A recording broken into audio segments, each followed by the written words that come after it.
Oi gente, tudo bem? Eu sou a Ana Lu e eu li Maternidade, da Sheila Hett, com tradução para o português da Júlia Debussy. A primeira vez que eu vi esse livro, assim, entrei na livraria e dei de cara com ele, eu já fiquei bastante interessada. Eu achei o título, assim, muito curto e grosso e por isso bem provocativo.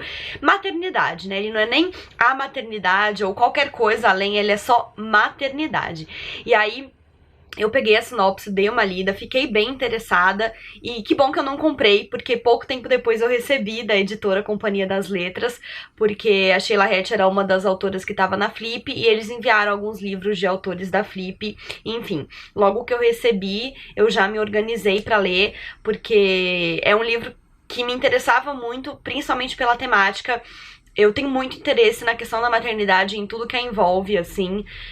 Eu, desde pequena, eu quero ser mãe, isso nunca mudou, é o meu maior sonho. E quando eu cresci assim, achando que era o único caminho, né? Então eu era adolescente insuportável, que se tinha uma outra amiga que falava que não queria ser mãe, eu falava assim, mas você vai mudar de ideia. Mas, graças a Deus a gente muda, né? E se desconstrói. Eu continuo querendo ser mãe, mas eu acho extremamente problemática essa questão de como a sociedade gira, coloca a vida da mulher inteira em torno de uma possível maternidade ou não.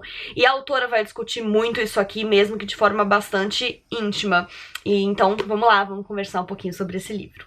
Bom, esse livro ele tem um tom extremamente confessional, ele é todo escrito em primeira pessoa e ele tá aqui como romance de ficção, mas eu acredito que ele tem aí uma certa dose de autoficção, porque me parece muito latente, me parece que todos esses sentimentos e preposições estão na cabeça da autora para ela ter colocado isso no papel de uma forma tão íntima. Aqui a gente tem uma escritora que tá beirando os 40 anos e que nunca quis ser mãe, mas que se vê confrontada com esse momento de escolher definitivamente se ela vai ou não ser, porque o seu tempo está acabando, né? O tempo em que ela pode ter uma gestação tranquila e saudável, pelo menos, está acabando com essa proximidade dos 40, e ela vai começar então a refletir sobre o assunto. O livro é um grande fluxo de consciência, ela vai jogando o que ela tá pensando pra gente. E a gente tem dois fios condutores que eu diria que são base, assim. Um deles é o joguinho do I Ching, que é um joguinho chinês ou japonês. Eu sempre me confundo, por mais que eu leia antes de começar o vídeo. Em que joga-se 3 moedas. E se der 2 caras, quer dizer que sim, 2 ou 3, né? Enfim, 2 ou mais. Se der 2 coroas ou 3 coroas, quer dizer que não. Então é um joguinho que funciona como um oráculo.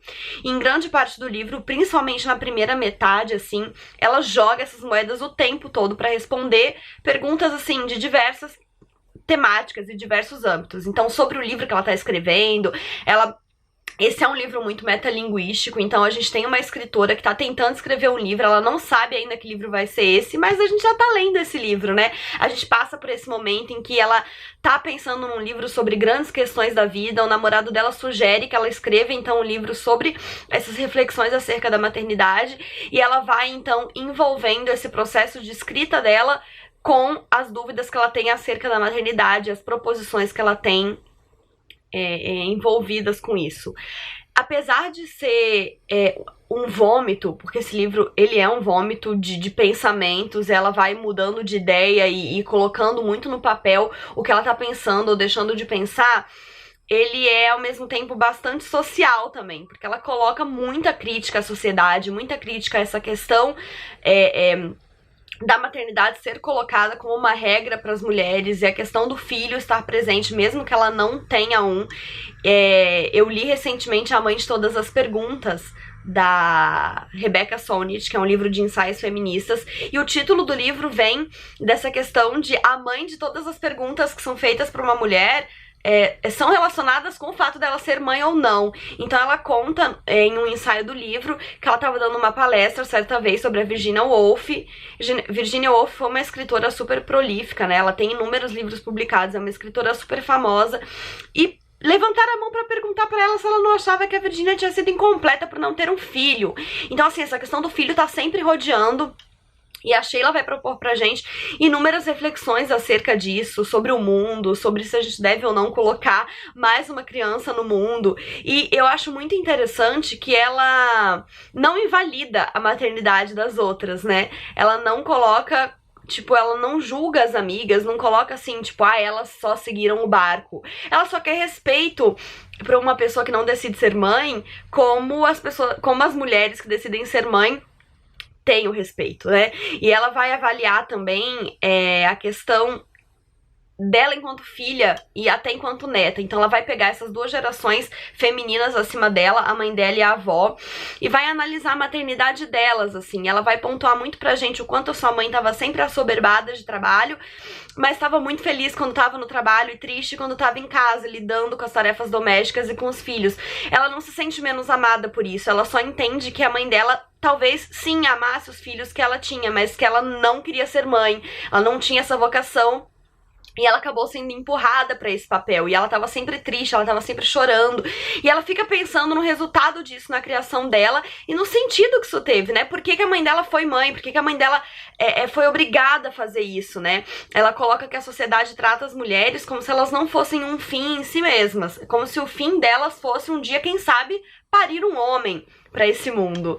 Então é como se, eu tive uma filha agora, né? Então o objetivo último dessa minha filha vai ser, quem sabe, um dia trazer um homem. Se ela trouxer outra filha, ela vai trazer mais uma menina que tenha o objetivo final de trazer um homem ao mundo, né? Pra que esse ciclo acabe. Eu li recentemente também o livro As Potências do Encontro, da Mari Mendes, e ela fala sobre essa questão da maternidade também. No primeiro conto dela, ela trata da questão da matriosca, e ela fala que, né, sempre tem uma mulher dentro de uma mulher, papapá, e que o último bonequinho é um homem, porque ali é onde tudo se encerra. Eu achei isso muito curioso, eu não fui pesquisar a respeito, eu não sei se essa é real a tradição da matriosca. Eu tenho uma matriosca fake, né, e a pequenininha ainda é uma menina, mas eu fiquei muito curiosa em relação a isso, porque realmente isso bate, né, e faz sentido. É como se, uma mulher, outra mulher, outra mulher, outra mulher, mas no fim do arco-íris tem o pote de ouro que é um homem. Então é como se a função da mulher fosse essa, e por causa disso a sociedade acha que pode mandar nos nossos corpos e nos nossos úteros, e isso é muito delicado. E ela fala muito sobre a questão de, sim, colocar ou não uma criança nesse mundo, e ela, sem julgar as outras, ela dá os motivos de por que ela acha que ela não tem que fazer isso, porque que ela não precisa fazer isso, né? Falam muito para as mulheres que, se elas não querem ser mães, elas são egoístas, por elas estarem, né, negando essa capacidade da mulher que a mulher tem de dar vida à humanidade. E ela fala que ela rebate dizendo que pode ser egoísmo também você ter um filho, porque assim, na real, não é como se o mundo estivesse precisando de gente. O mundo definitivamente não precisa de mais uma pessoa. A gente já tem gente demais aqui, e muitas vezes a pessoa tem um filho pra cumprir um papel social, pra cumprir tabela, ou até mesmo, né, no meu caso, por exemplo, eu quero ter um filho pra realizar um sonho meu, né, o meu sonho de ser mãe. E isso não deixa de ser um certo egoísmo, porque eu vou colocar outra vida no mundo porque eu quero fazer isso, né? Ela fala assim que, na verdade, nenhuma das vidas pediu pra nascer, e, na verdade, se a gente for analisar a fundo, quem é que tem o direito de dar a vida a uma outra pessoa que não teve jurisdição sobre isso, né? São assuntos muito complexos, enfim, a gente acho que definir, né, essa questão de direitos da vida a alguém ou não é pensar no sexo dos anjos, porque a gente nunca vai ter uma resposta pra isso, mas é um fato, né, a ser colocado na mesa numa discussão como essa, né. Ela comenta que certos grupos sociais, como o dos judeus, por exemplo, falam que um judeu que não procria, que não coloca a sua linhagem pra frente, é como se tivesse dando poder aos nazistas, tipo, eles ganharam, né, como se tivesse dando um aval pra eles, do tipo, olha, eu não vou continuar aqui, não vou fazer a minha parte pra continuar a minha raça, a minha etnia, e então você ganhou. E ela fala assim, só que eu penso de outra forma, se o ser humano é capaz de fazer uma coisa tão ruim como o nazismo, é melhor não colocar mais nenhum no mundo, e assim todo mundo ganha. E, enfim, são reflexões muito interessantes que ela traz. Esse livro é uma bomba de sentimento e de reflexões, é um atrás do outro, um atrás do outro, um atrás do outro. Você não tem tempo nem de respirar entre eles, e como eu falei na primeira parte, o fio condutor são principalmente esse joguinho de moedas. Na segunda parte, o principal fio condutor são os ciclos hormonais dela. Eu achei isso muito interessante, principalmente num livro que tá falando sobre a maternidade. que vem daí, né, que tem tudo a ver com isso. Então ela vai dividindo os capítulos entre fase folicular, menstruação, ovulação, e ela vai passando. E é incrível a gente perceber como o humor dela muda, a relação dela com o mundo, a relação dela com ela mesma, e o que ela acha do assunto da maternidade vai mudando e tendo novas formas de acordo com a sua fase do seu ciclo menstrual. E aí, assim, eu vou querer comentar sobre o final do livro agora, e se você não quer spoilers, eu recomendo que você pare por aqui. Não é nada drástico, mas é que assim, quando eu comecei a ler, eu estava curiosa assim pra saber se ao final das contas ela ia ter um filho ou não. Então se você também vai pegar o livro querendo manter essa curiosidade, eu te recomendo que pare aqui, tá bom? Se você já leu, se não se importa, se quer continuar, vamos em frente. É porque eu acho muito interessante falar que ela não vai ter um filho no fim das contas, e ela celebra muito a chegada da menopausa. É como se ela fala assim que é como se o relógio biológico dela finalmente tivesse dado folga e ela não tivesse mais uma decisão pra tomar. E aí eu anotei um trecho que ela colocou no livro que eu acho assim magnífico, que é: quando a biologia me deixou de lado, senti um imenso alívio, uma espécie de êxtase. Se você não tem filhos depois de certa idade, você se torna o seu próprio filho. Você começa a vida de novo, mas agora com você mesmo.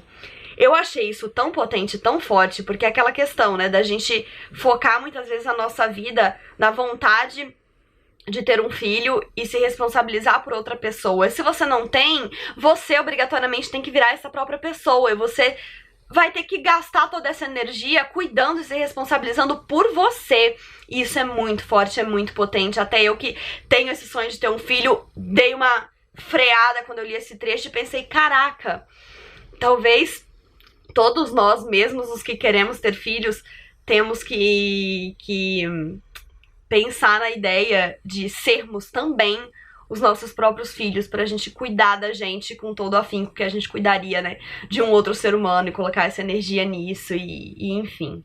É um livro muito interessante, muito diferente do convencional. É total uma experimentação literária, mas uma experimentação literária que eu gostei bastante. Eu acho que o formato do livro é perfeito porque ele propõe, não era nada do que eu imaginava que seria um romance mais estruturado, e que bom que não é, porque foi ainda mais interessante a leitura do que eu imaginava. Não é um livro perfeito, não é um livro 5 estrelas, mas ele é sim muito interessante. É um livro que eu recomendo principalmente para mulheres em idade fértil, e também para quem era como eu, adolescente, e que fica enchendo o saco e falando pra uma mulher que não quer ter filho que ela vai mudar de ideia, ou que é egoísmo dela, ou qualquer outra coisa, né? A maternidade é uma coisa muito, mas muito séria, que deve ser muito pensado, e eu acho com todas as minhas forças que quem não tem esse desejo não tem que ser mãe mesmo, porque realmente o mundo não precisa de mais criança, e a gente não precisa que outras mulheres se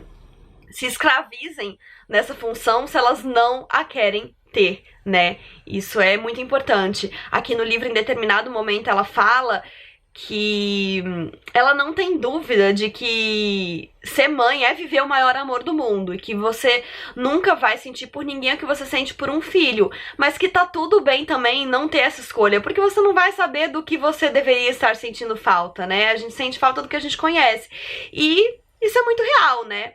É comum a gente ouvir mães falando que mas você não quer ser mãe, mas é o maior amor do mundo. E tudo bem, você pode estar sentindo esse amor e estar muito feliz, mas não quer dizer que as outras pessoas precisam senti-lo.